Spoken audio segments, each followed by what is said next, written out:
Muy buenas, bienvenidos a esta tertulia de amigos aquí en Radio Solidaria y a través de las cámaras de Solidaria Televisión. Es un placer estar con vosotros. Hoy vamos a compartir acerca del Salmo 90, un salmo muy especial y ahora os vamos a contar por qué. Y para ello, como siempre, nuestro amigo Willy López, que nos acompaña en esta mañana. ¿Qué tal, Willy? ¿Cómo estás? Bien, bueno, un poco triste por circunstancias de fin de semana, pero por lo demás bien, hay que... Habéis tenido que despedir, ¿no? A uno de los... Seguir adelante, sí, ha muerto uno de los hermanos más queridos de la Iglesia, anciano en la Iglesia, uno de los líderes, y claro, amigo de más de 40 años, ¿no? Entonces es un poco duro, porque lógicamente tienes que compartir en el tanatorio y todo, y te afecta. Pero como dije en el tanatorio, él ya está con el Señor, él ya está contento, su cáncer, sus sufrimientos, sus dolores se acabaron, y ahora hay que seguir ocupándonos de los vivos. Así es. Que son los que están aquí. Es una sensación agridulce, ¿no? Despedirse de alguien sabiendo que nuestra esperanza está en el Señor. Claro. Sientes felicidad por esa persona, pero sin embargo sentimos tristeza porque la vamos a echar de menos, ¿no? Claro, y hay que tener en cuenta que, bueno, los evolucionistas pensarán diferente, pero yo como creacionista, Dios nos diseñó para no morir. La muerte fue algo que elegimos nosotros al tomar una decisión que no se debiera haber tomado. Volvemos siempre a la misma historia. Si yo hubiera estado, lo hubiera hecho peor que Adán y Eva. O sea, seguramente sí. Yo seguro. Yo creo que incluso hubiera montado una fábrica del fruto del árbol de la ciencia del bien y del mal para ir exportando y todo lo demás. O sea, lo hubiera hecho mucho peor que él. Y entonces se nota que no estamos diseñados para morir. Dios nos diseñó para no morir. Dios nos diseñó para no sufrir.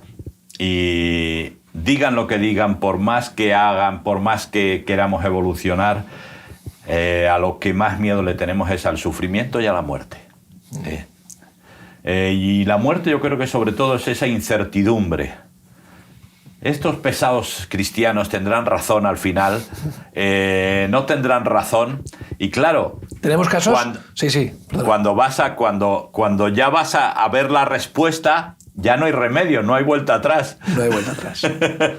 Es como estos ejemplos de grandes ateos, ¿no? Ateístas, ¿no? De la historia, que al final de esos días acabaron pidiendo auxilio al Creador, ¿no? Claro. Y es curioso que el ser humano es así, ¿no?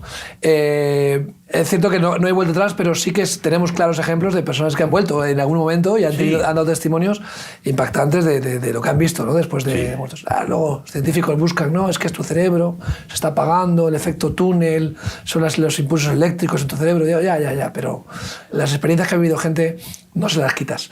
De todas maneras, estamos diseñados para no volver, pero porque nuestro compromiso tiene que ser antes de, ¿no? Es muy fácil, a toro pasado, claro. Es todo muy fácil, ¿no? No, tenemos, bueno, hay unos más, otros menos, pero tenemos un montón de años para tomar decisiones. Claro. A veces, por desgracia, tomamos malas decisiones y nuestra vida se acorta demasiado pronto. A veces, pues, tampoco... la vida, cómo es la sociedad, cómo es la alimentación, cómo es todo, tampoco nos ayuda. O sea, diferentes decisiones, pero al fin y al cabo nosotros somos los que tomamos la decisión. Bueno, Señor, yo quiero pasar la vida eterna contigo. Esto es un impasse de tantos años. La parte buena viene luego. O, Señor, mira, decido que no, que tú no existes, que todo esto es una patraña, que todo esto es un invento de alguien que ha querido hacerse rico y enriquecerse con todo esto, y paso, punto, ya está, esto no hay ningún problema. Llegado el momento, pues entonces... las cartas se ponen boca arriba. Sí, boca arriba. La decisión que hayamos tomado es la que Dios va a respetar 100%. Hay una tercera vía, Willy, que también a mí me irrita mucho, que es aquellos que creen y deciden dar la espalda a Dios. Claro. Aquellos que han creído o creen en Dios como que han tenido experiencia con Dios y que han creído en Él, pero deciden darle la espalda a Dios. Dicen, no, es que no es el camino que yo quiero elegir, quiero seguir mis propios caminos, y le dan la espalda a Dios, ¿no? Y eso sí que me parece mucha tristeza. Hombre. Porque el que no sabe todavía dice, oye, a mí no me dijeron nada, no, pero el que sabe... El otro día leía el texto, ¿no? Decía que el que más se le ha dado, más se le demandará, ¿no? Claro. Y dice que aquel que sabiendo lo que es bueno hizo lo malo, le será azotado mucho, ¿no? Claro. Claramente. Y aquel que sin saberlo hizo lo malo, le será azotado menos. Claro, o sea, parece que Dios se enfada más con aquel al que Él ha mostrado su amor y su carácter, ¿no? Y un hombre puede decidir, aún con esas, darle la espalda a Dios, ¿no? Sí, no, y por supuesto, a ver, todos tenemos claro, hay una carrera, 3.000 obstáculos, llegas a la meta, te clasificas. Es decir, primero, segundo, tercero, octavo, noveno, no importa, pero no llegas a la meta y no te clasificas. Eso es. Quedas eliminado. Una carrera de Fórmula 1. No puntúas. Llegas a la meta, puntúas. Más, menos, igual ya cuando pasas de un puesto no puntúas, pero si no llegas, por avería, por lo que sea, en este caso, por una decisión de decir, Señor, no quiero nada contigo, pues simplemente no puntúas. Es decir, no. Dios hay algo que para Él es sagrado. Y es el libre albedrío que nos ha dado. Él lo tiene, nos lo ha dado a nosotros. Él siempre va a respetar nuestro libre albedrío. Elegimos esto es lo que tienes. Elegimos aquellos, esto es. Por eso es tan importante la toma de decisiones y a veces no tomar las decisiones en caliente. Tampoco ser un indeciso, ¿no? Decir que hay gente por ahí que sí, no, que sí, que no, que sí, que no. Se te pasa la vida. Que se te sí, pasa que la no, vida. pum, ya me he caído. Entonces tenemos que tener cuidado con ese tema, pero tenemos esas dos opciones y de eso habla el Salmo 90. No nos hemos salido del tema. El Salmo 90 hemos avanzado, que es un salmo muy especial, creo que es único. ¿Me vas a explicar por qué, Willy? Es el único salmo que escribió Moisés y que está ahí, que se recoge ahí. Salmo 90, por cronología debiera estar el primero, ¿verdad? Muchos salmos siguientes los escribe Salomón, otros los escriben los hijos de Coré, Etán, Asaf, etc. Muchos de ellos los escribe David, todos lo sabemos, ¿verdad? Pero este es el único que escribe Moisés. Y lógicamente, ¿de qué habla el Salmo 90? El Salmo 90 habla de la misericordia de Dios. Lo que va a hacer el salmista es narrar la historia sin tapujos. Es decir, Señor, hemos metido la pata, hemos cometido un montón de errores, se los llama yerros en esta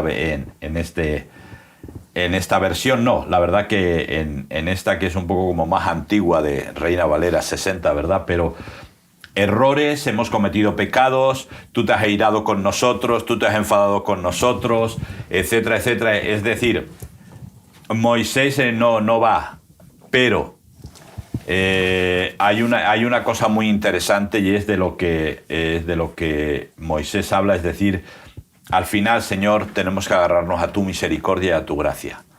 Y eso es un poco el resumen del Salmo, que lógicamente ahora lo vamos a ver y desgranar. Por eso digo que lo que estábamos hablando ahora tenía que ver mucho con el Salmo. ¿Por qué? Porque es lo mismo, es decir, nosotros podemos engañar a los hombres, podemos contarles a los hombres nuestra historia, pero a Dios no le podemos contar nuestra historia. Dios la sabe. Claro. La sabe nuestras intenciones, sabe. Por eso a veces los políticos tratan de esconder sus verdaderas intenciones y a veces incluso consiguen que los delitos prescriban y etcétera, etcétera, etcétera. Me resulta curioso porque delante de los hombres salvan la situación, pero delante de Dios no la salvas. Porque delante de Dios los delitos no prescriben a no ser de que te arrepientas. Es decir, puedes hacer el delito más grave que quieras, pero si te arrepientes, Dios te perdona. Ahora, si no te arrepientes, el delito sigue ahí y ahí y ahí sigue. Hasta que pasemos cuentas con el Señor. Claro. ¿No? Fíjate que es muy especial que sea Moisés, que Moisés había vivido 500 años antes de esto, ¿no? Claro. O sea, que había llevado al pueblo de Israel hasta la tierra prometida, desde Egipto, que no pisó la tierra prometida. Curiosamente, Dios fue muy severo con él por la falta de fe, ¿no? Y como él ya estaba quemado, ¿no? Sí. Y Dios necesitaba un renuevo que pasó a Josué. El Señor mismo dice que la palabra que enterró de sus propias manos en el monte Moab a Moisés. O sea, el Señor tomó su cuerpo físicamente, no es una manera de hablar, sino que físicamente tomó su cuerpo y lo puso a reposar en la tierra en un lugar que se desconoce para que nadie la adorara también, ¿no? Porque la peregrinación a los lugares santos, todo eso... Hombre, madre mía, ya se hubiera liado. Imagínate si supiéramos dónde está Moisés enterrado, ¿no? Ya. Pero claro, muchas religiones también vienen también de ahí, ¿no? O sea, no solamente el judaísmo, sino también la fe cristiana, y también el Islam menciona a Moisés como, aunque de otras maneras. Pero bueno, el caso es que Moisés, fíjate, durante 500 años el pueblo de Israel había guardado estos salmos, este texto. O sea, ¿cómo, verdad? Hemos encontrado, en los años 60, sabes que en las cuevas de Qumran se encontraron los rollos del Qumran, famosos rollos en vasijas, a través de los siglos, 2000 años, que se han conservado por la sequedad del ambiente, por las circunstancias que Dios permitió. Y encontraron el rollo de Isaías, que está prácticamente entero. Y la copia es exactamente igual que la que se conservaba por otros caminos. O sea, han contrastado la copia del Qumran, que tiene 2000 años, sin que nadie la toque, con los textos de Isaías en hebreo que ya tenían. Y son exactamente iguales. Coma por coma, letra por letra. Creo que hay un par de variaciones insignificantes. Aquí el pueblo de Israel durante 500 años conservó hasta la época de Salomón. No sabemos cuándo se hace la recopilación de todos los salmos, pero qué capacidad y qué ganas tiene el pueblo de Israel de conservar, ¿verdad? La palabra, porque la Torá es una cosa, pero los salmos es otra cosa. Pero claro, estos son libros sagrados, aunque... Claro. Quiero decir, la Torá es la Torá. Pero es que ahora es muy fácil decirlo, Willy, pero en aquella época, con invasiones, con guerras, con la tierra de Israel sin conquistar, o sea, todo lo que pasó desde Moisés hasta digamos, en el lugar histórico que nos sitúa los Salmos, pasaron muchísimas cosas. Sí, por eso una de las cosas, quiero decir, porque aunque los esenios fueron en cierta manera una secta, ¿verdad? Pero una de las cosas que hicieron, como al hacer vida monacal en las cuevas, en lugares donde nadie les persiguiese, pues lo que hicieron fue una labor de recopilación. Sí. La verdad es que yo creo que eso es lo que trajo. Se encargaron de conservarlos, de meterlos en vasijas, de cuevas muy secas para que hubiera una temperatura ambiente siempre exacta, ¿verdad? Porque aquí pasa igual, o sea... Aquí sí, pero ni a propósito, Willy. Tú guardas hoy algo, esas le llaman esos cofres del tiempo, ¿no? Sí, cápsulas del tiempo. Cápsulas del tiempo, esperando que dure, no sé, 100 años. Pero estamos hablando de casi 2000 años, desde los esenios hasta los años 60. Y no son de titanio. Bueno, los primeros rollos de... No. Los primeros rollos de Qumran se descubrieron curiosamente en el año 48. Ya. Que es importante decirlo porque es el año de la fundación del Estado de Israel. Hay unos beduinos encontraron esas vasijas y luego han seguido escarbando y han encontrado miles de fragmentos, ¿no? Pero el más destacable es el que está en el Museo de Jerusalén, es el rollo de Isaías, ¿no? Que eso además para mí es un libro mesiánico total. Para mí es el quinto evangelio, que habla de Jesús de una manera increíble y de Israel, que se mantenga casi intacto, es impresionante, ¿no? A mí sí, no, y hay que tener en cuenta que para la gente que nos ve y que nos escucha, lo escrupuloso que es el judaísmo a la hora de dar veracidad a uno. Entonces, todos sabemos que los escritos, la piel tenía que ser perfecta, ninguna mancha, nada. O sea, tenía que estar perfecta, y luego a la hora de escribir, pues todo el mundo sabe que con 5 faltas, con 2 faltas se repetía, con 5 faltas se tiraba y se empezaba de nuevo. O sea, hasta ese punto era todo tan... ¿Sobre piel de animal? Sí, sí. Imagínate lo costoso, lo difícil que era. Tardaban un año entero en escribir los 5 libros de Moisés. Claro, hay que tener en cuenta que luego lo pasaron sobre el pergamino. Sí, mucho después, claro. Mucho después, y entonces para que, especialmente porque si no era bastante complicado, porque eran rollos. Siempre, tanto la Torá es un rollo, eso es. como todos los libros sagrados. Entonces el canon judío es algo muy escrupuloso para ellos. El por qué las cosas están donde están, es algo especial para ellos. O sea, no es una cosa al azar, no es una cosa aleatoria que dice no. Esto tiene que estar aquí. Ahora, lógicamente recordamos que el libro de los Salmos no tiene capítulos, No, en el original. En el original no son. Todo el mundo sabe que está escrito de derecha a izquierda, es decir, el Salmo 1 empieza por la derecha, al revés que nosotros, ¿verdad? Eso es. Y no tienen, o sea, es todo seguido, con espacios, tienen sus anotaciones para los cantores, cuando dice Selah, que hay mucha gente que me hace gracia porque lo lee en las iglesias, ¿verdad? Pero Selah simplemente es una anotación musical, es una anotación para los cantores. No tiene ningún... no va de acuerdo al Salmo, ¿no? Entonces, pero excepto esos, lo demás es un libro todo continuado. Ahora, ¿por qué está ahí? Pues los judíos saben, pero es muy importante porque aunque los salmos realmente no son cronológicos, podemos encontrar al principio salmos de David, luego parte del libro de Salomón, parte de los salmos de Salomón, después tenemos el Salmo de Moisés, volvemos a encontrar salmos otra vez de Salomón, volvemos a encontrar salmos de David. El Antiguo Testamento tampoco es cronológico. No. Tienes libros agrupados por temas, pero el libro de Job se supone que está escrito después, pero que se atribuye a una época incluso antes del diluvio. O sea, estamos hablando de... Job realmente es un libro que seguramente estaría escrito entre la mitad de Génesis. Fíjate. ¿Por qué? Porque, bueno, no aparece la ley. Y tenemos que tener en cuenta que la ley aparece en Éxodo. La primera vez, luego se desarrolla en Levítico, por ejemplo, etcétera. el libro de Esther, que está escrito ahí, está hablando de la diáspora cuando estaban todos en Babilonia. Es mucho más.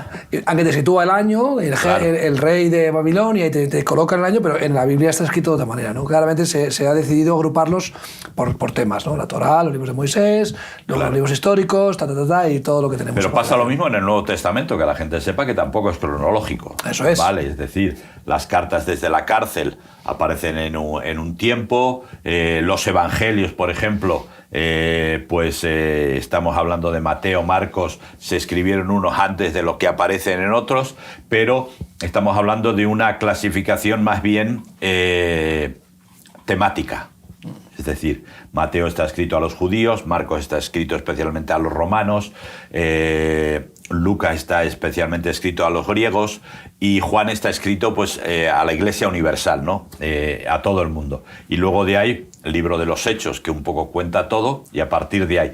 Por eso tenemos que tener cuidado, porque a veces la gente quiere ver y no, de repente, ¿qué pasa aquí, no? Entonces te encuentras luego libros como Primero de Reyes, Segundo de Reyes, y se vuelven a repetir las cosas en Primero de Crónicas y en Segundo de Crónicas.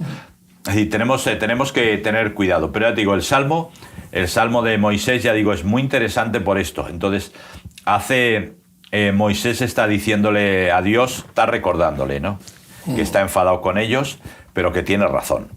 ¿No? Que tiene razón. Sí, que no nos vamos a esconder, ¿no? Claro, y que Dios es súper, o sea, es lo máximo, ¿no? Entonces comienza el Salmo reconociendo sí, dice, que Señor, Dios está. Tú nos has sido refugio de generación en generación, antes que naciesen los montes y formases la tierra y el mundo. Desde el siglo y hasta el siglo, tú eres Dios. Vuelves al hombre hasta ser quebrantado y dices, convertíos, hijos de los hombres. Porque 1000 años delante de tus ojos son como el día de ayer que pasó, y como una de las vigilias de la noche.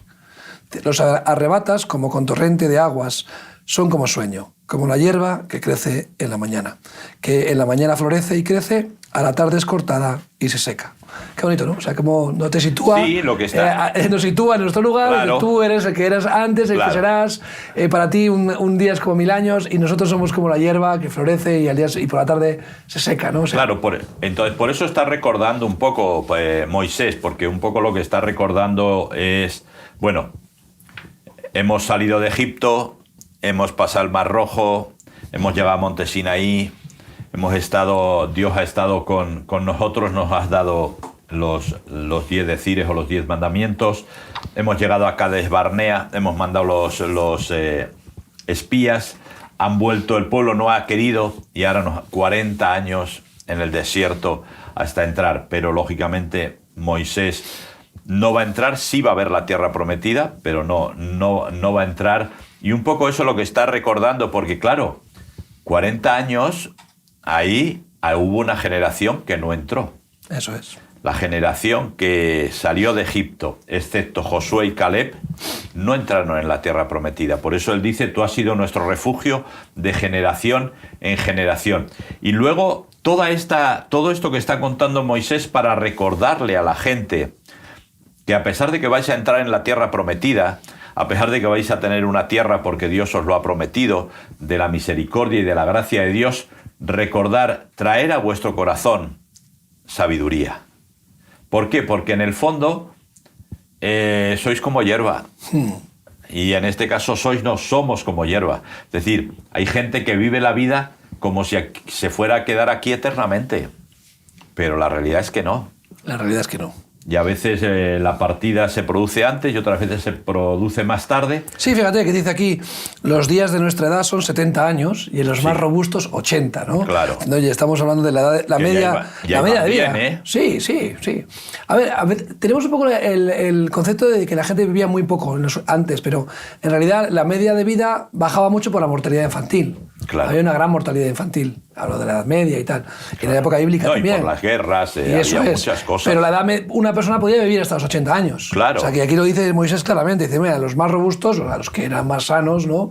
Llegaban a los 80. Ya era una edad avanzada, incluso para nuestros días hoy. Hace mucho. Claro, eso es, hace 3.000 años. Y los más robustos eran, ¿no? Perdón, ahí me he perdido.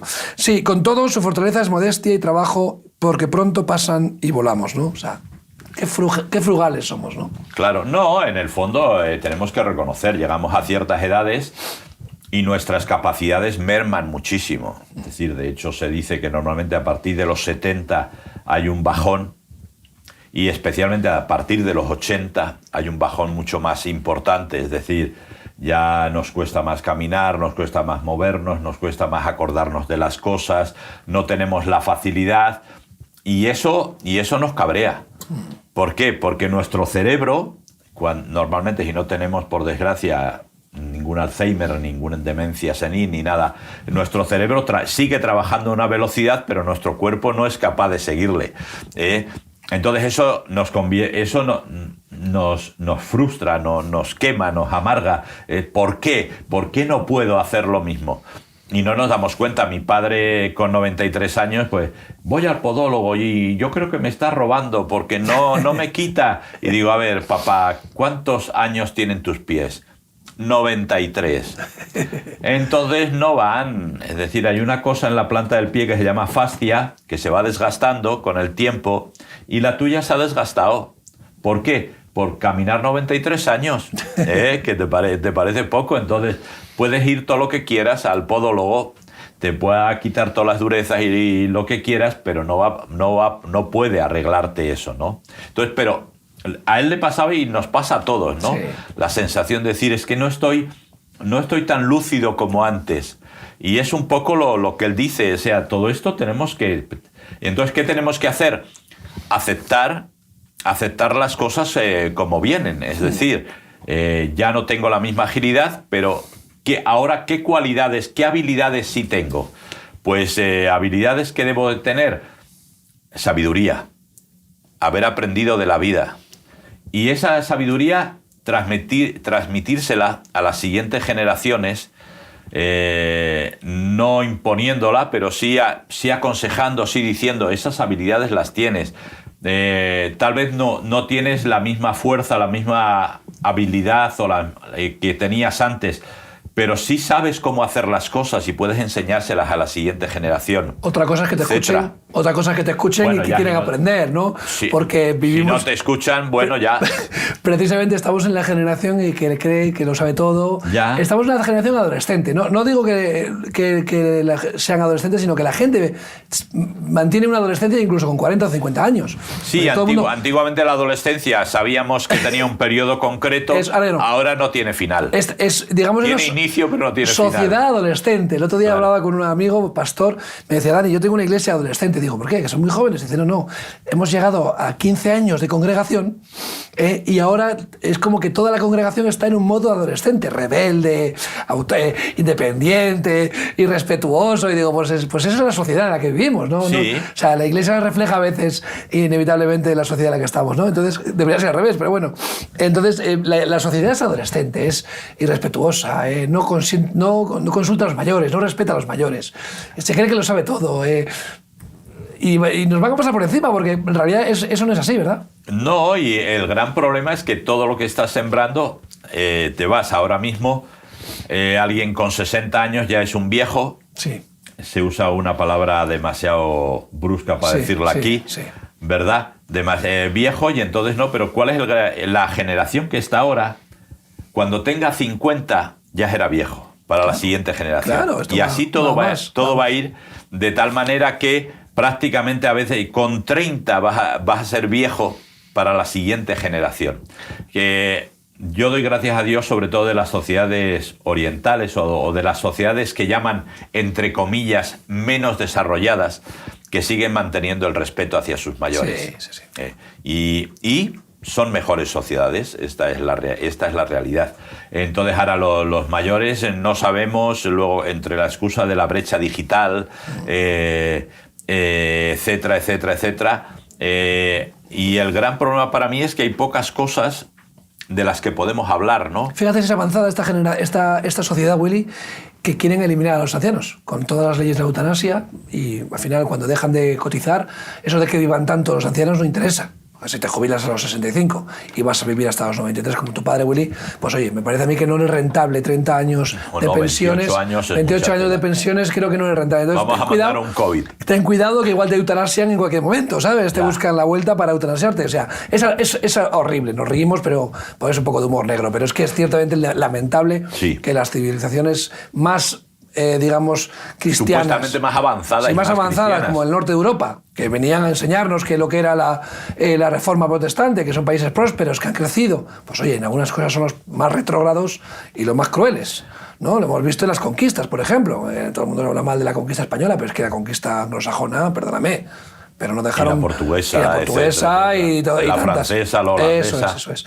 Pero la leyenda negra habla de la española solamente. Sí, claro. Porque entonces, para eso estamos los españoles. Claro, y tú vas a los países nórdicos, que son los países más protestantes, más número de abortos, eutanasia, o sea, todo lo malo se hace ahí, ¿no? Y dices, bueno, ¿cómo es posible que hayamos perdido el rumbo?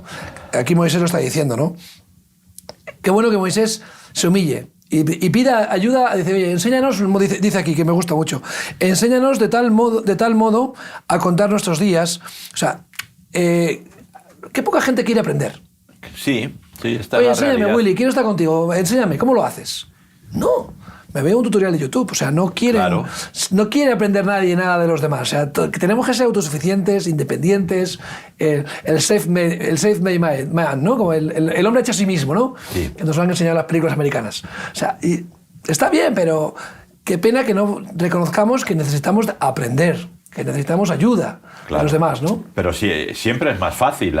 No sé si ves, hay un documental que veo que se llama Sobrevivir en lo salvaje. No sé cuál, pero veo varios. Una familia de Alaska que viene a ayudar, ¿verdad?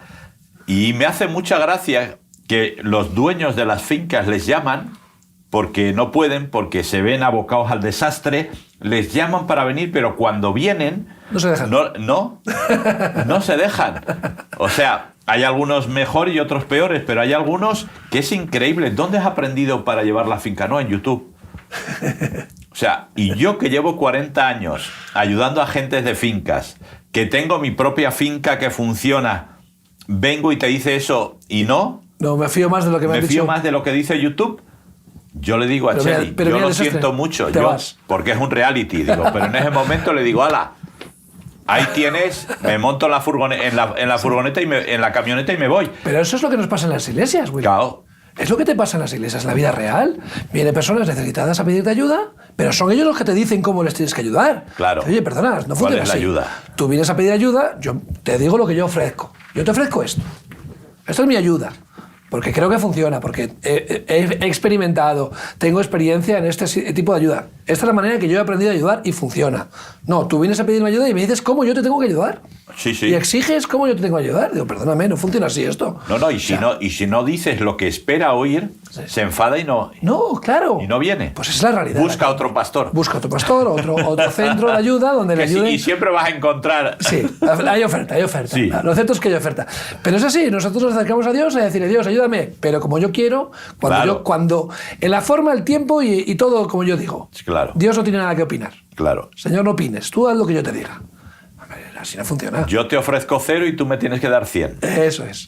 Funciona así. Y es un poco, ya te digo, lo que está. Por eso el título del Salmo que le hemos puesto, ¿no?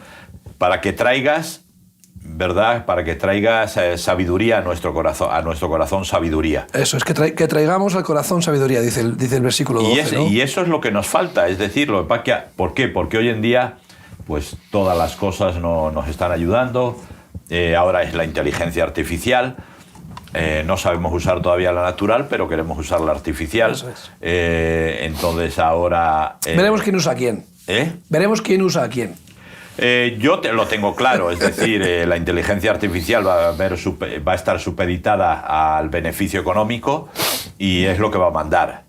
Es decir, van a dejar 4 aplicaciones guarrindongas para que lo usen los adolescentes y hagan 4 tontunas así graciosas, memes y tal, pero la auténtica, la buena, esa tiene que ver con el beneficio económico. Por lo tanto, ahora todo el mundo quiere posicionarse porque la posición que cojas ahora es la que te va a permitir ganar dinero o no ganar dinero. No, también ahorrarse dinero a las grandes empresas que ya están despidiendo, haciendo despidos masivos, ¿no? Porque muchas labores repetitivas. Sí, pero en el fondo es ganar dinero. Claro, no, por eso ahorrarse dinero. O sea, que eso va a ser así. Sí, claro. No, de hecho ya es una realidad. Claro. Los más avispaos están sacándole partido de esa manera, ¿no? Despidiendo personal porque se ahorran mucha mano de obra con tareas repetitivas, ¿no? Que lo van a hacer las máquinas. Claro. Entonces, bueno, lo que están pensando es saber cómo van a reconducir toda esta situación y querrán meter una especie de sueldo universal, una especie de salario básico universal para que todo el mundo esté contento con migajas. Claro. Y así claramente separar todavía mucho más los ricos de los pobres, ¿no? Claro, sí, las clases sociales. Llegaremos a los Juegos del Hambre. Yo vengo de Bolivia, como tú sabes, a unos días allá con mi esposa visitando la obra de Remar y también esta casa, Solidaria TV y Radio Solidaria allá. Y te impacta mucho la separación entre los pobres y los ricos. Es muy evidente allá. Es muy evidente, ¿no? Realmente barrios que son, claramente, podrían ser europeos perfectamente. Tú dices, estoy como si estuviera en cualquier ciudad de Europa. Estuvieras en Madrid, en cualquier ciudad de Europa. Muy avanzados. Y sales un poquito afuera. Concesionarios de coches de alta gama, con todos los servicios, supermercados súper lujosos, tiendas, pizzerías, restaurantes, todo muy bien montado y a escasos metros, no te hablo de kilómetros, a escasos metros, cambias de país o de planeta. O sea, Visa es una realidad totalmente diferente. El suelo ya no es de asfalto, es de tierra. Las casas ya no tienen ventanas o no tienen paredes, sino tienen una especie de ladrillo visto y donde el contraste es totalmente increíble, ¿no? Y vamos hacia eso, una polarización en la que una gran parte de la sociedad va a vivir con las migajas que dejan los más poderosos, ¿no? Y los de siempre van a vivir... Sí, bueno, y por lo menos la gente contenta porque tiene un móvil conectado a internet y que es como una especie de biberón de endorfinas y de impulsos. Y ya está. Tienes fútbol, tienes toros... Y la panza llena y hasta no necesitas conciertos de música, pues ya con eso vas apañado. Pero, ¿qué sabiduría es esa, Willy? De verdad, esa sabiduría es del hombre. Eso no es, claro. Eso es una inteligencia humana. Santiago habla de esa sabiduría animal. Eso es. Entonces, está clarísimo. Creo que tenemos que sabiduría e inteligencia son diferentes. Es verdad. Realmente, sabiduría es el hecho de coger las cosas para sacarles el mejor partido. A veces yo le decía ahora a la persona que ha partido ya con el Señor, le decía, Tommy, no te desesperes, hay que jugar, las cartas nos da una vida y tenemos que jugar con ellas. Y tenemos que jugar lo mejor posible. Y a veces nos tenemos que tirar faroles porque solo tenemos unas dobles parejas, pero hay que tirarse un farol. Y a veces no, a veces la vida nos da un repóquer de ases y podemos jugar con toda chulería. Y tenemos que poner cara de póker a veces. Entonces siempre va a ser así. Y entonces, ¿por qué? Porque ya nos gustaría que todo fuera bien, siempre todo bien, pero no es la realidad. La realidad es que a veces tenemos épocas mejores o épocas peores, y eso es sabiduría. ¿Cómo manejo esto para que mi vida no sea un desastre? Es decir, ¿cómo lo manejo, ¿no? Y ahora tenemos pues muchísima gente.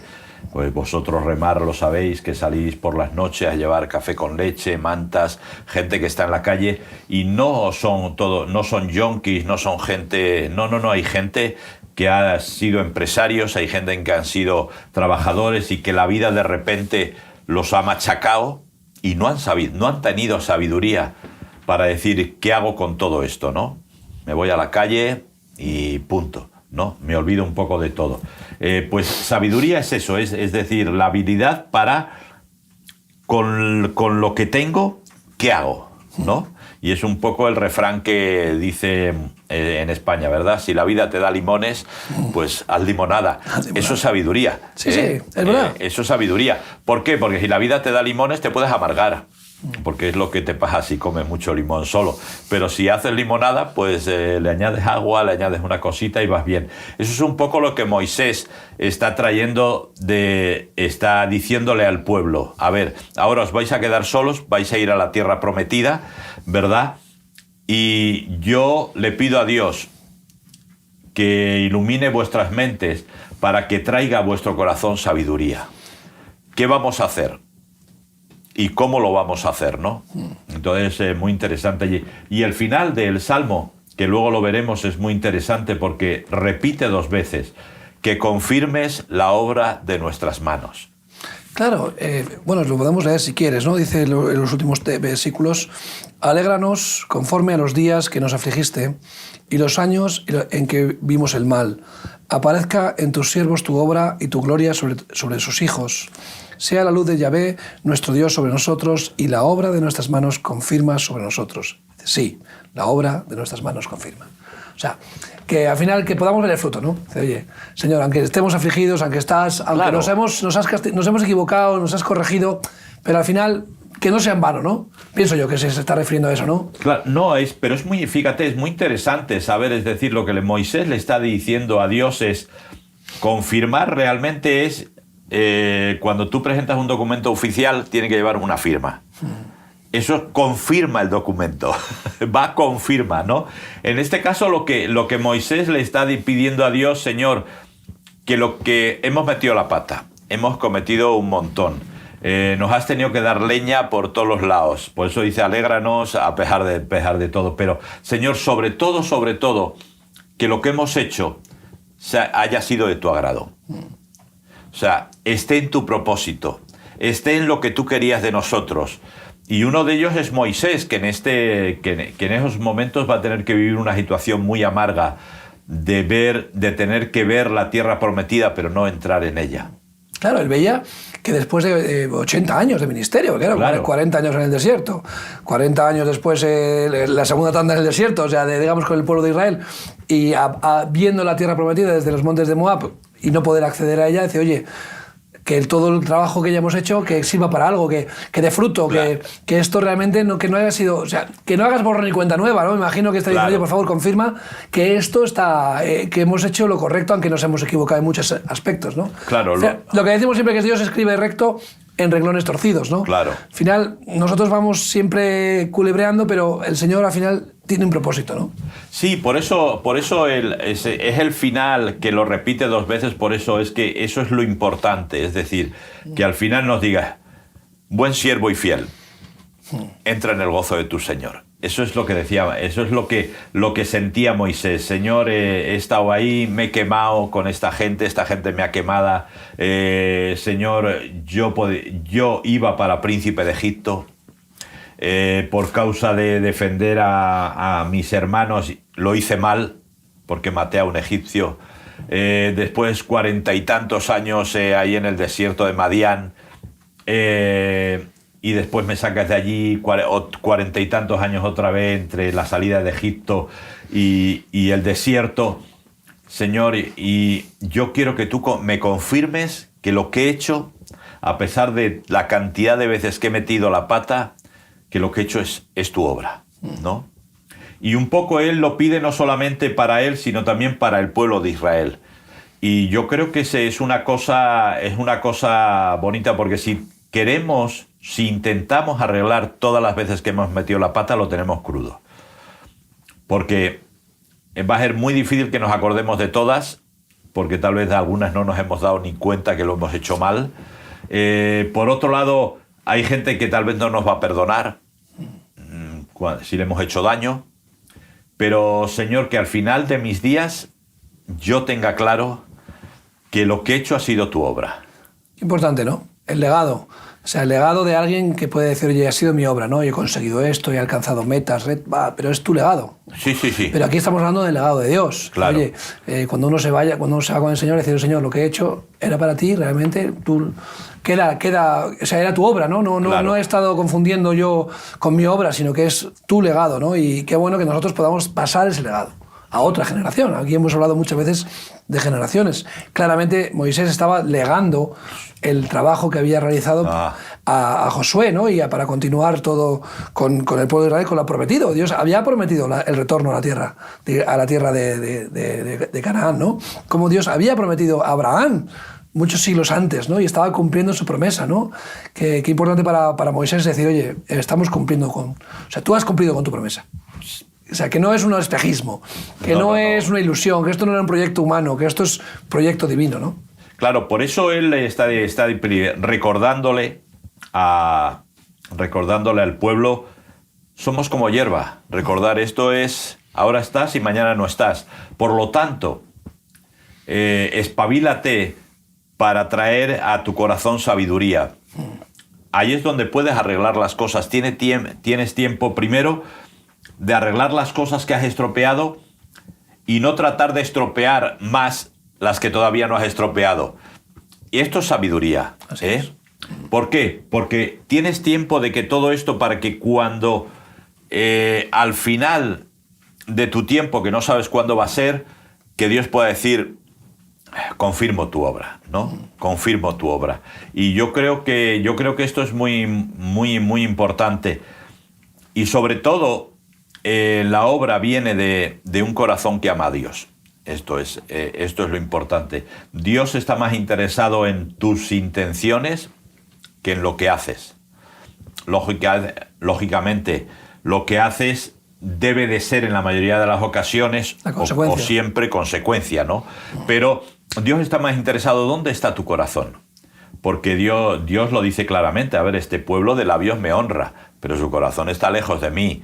Es decir, a ver, que yo no soy tonto. Sí, misericordia quiere unos sacrificios, tantos ejemplos. Sí, aquí están los holocaustos, aquí están esto, pero vamos, me dais lo que no queréis, la morralla. Es decir, Dios no es tonto. No, claro. Entonces, si Dios va a confirmar tu obra, es porque realmente sabe que hay un corazón. Y el ejemplo más claro es, aparte de Moisés, es David. David comete un asesinato, comete un adulterio, comete un montón de cosas, y aún así Dios habla de él y le dice, tú eres conforme a mi corazón. Es decir, yo confirmo tu obra, ¿no? A pesar de todo el derramamiento de sangre inocente, etcétera, etcétera, etcétera, confirmo tu obra. Y yo creo que esto es algo que, sobre todo a los pastores, que nos preocupamos mucho por la obra, por cómo va la obra, yo creo que es algo que nos debe animar. Saber que si tu corazón está cerca de Dios, Dios va a decir, confirmo tu obra. Confirmo tu obra. Pero en este caso era Moisés, lo dice como con esa duda, ¿no?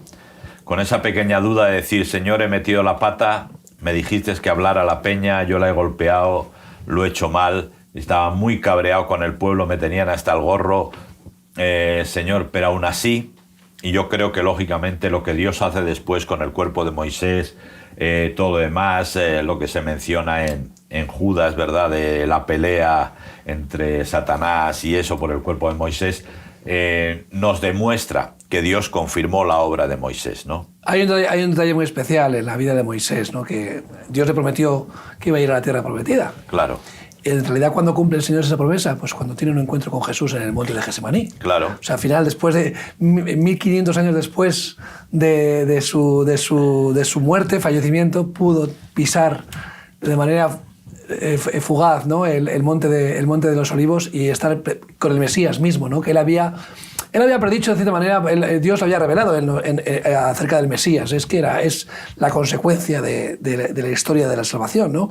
Y qué bonito que Moisés pudo ver al Mesías en persona, en el monte de los Olivos en Jerusalén, cumpliendo esa promesa tan importante, ¿no? Que era no solamente la salvación de Israel, sino la salvación de toda la humanidad, ¿no? O sea, por lo menos la oferta de la salvación a toda la humanidad, ¿no? Y vemos que Moisés, al final, Dios confirmó su obra, claramente. Porque lo que vino a pasar después, con todas las luchas y dificultades, nos lleva hasta el punto más importante de la historia, que es Jesús mismo, ¿no? Entonces, toda la historia del pueblo de Israel, no es que concluya, sino que tiene el episodio más importante, central de la historia de la humanidad en la victoria de Cristo en la cruz, ¿no? Claro. Entonces, Moisés fue parte fundamental de ello, ¿no? Porque si no hubiera sido por Moisés, el pueblo de Israel no hubiera podido salir de Egipto. Y Dios utilizó a Moisés, utilizó a David, utilizó tantas cosas que son pequeñas pistas, ¿no? Que van encajando en ese puzzle maravilloso y que todo es el momento cumbre de la historia de la humanidad es Jesús, ¿no? Y que Moisés, Elías pudieran presenciar, ¿no? Ese momento tan especial es la confirmación de la obra, ¿no? Sí, no hay mayor culminación de la obra que la obra de Cristo, ¿no? Sí, no, la realidad es que trajo absolutamente, porque no solamente eso, la muerte de Cristo en la cruz del Calvario y posteriormente su resurrección como primicia, lo que hizo fue que Moisés, entre muchos otros, ¿verdad? De repente tuviera la opción de una resurrección, ¿no? De una resurrección. Y yo creo que esto... ¿De qué hablarían, verdad, en ese momento, eh? ¿Qué hablarían los tres ahí, eh? La verdad es que tuvo que ser increíble, porque estaban hablando del cielo. Esto, claro, nosotros estamos acostumbrados a hablar de la tierra, ¿verdad? Pero ellos hablaban del cielo. Jesús transformado, pero todavía sin morir. Moisés, que tenemos un poco, murió realmente. Dios lo llevó. Elías fue arrebatado. Es decir, ahí no había ningún muerto, solo faltaba Enoc. Es verdad. Que caminó con Dios, ¿verdad? Pero lo demás era todo gente que a ciencia cierta no sabemos si había muerto, ¿no? Entonces yo creo que esto es muy importante. Por eso este Salmo de Moisés ahí metido justo en el Salmo 90 es muy importante que lo recordemos, ¿verdad? Todo esto, y que nos recuerde quiénes somos, que somos frágiles, y que esto nos tiene que llevar no a sentirnos mal, sino a buscar sabiduría. ¿Para qué? Para que al final Dios diga, confirmo tu obra, ¿no?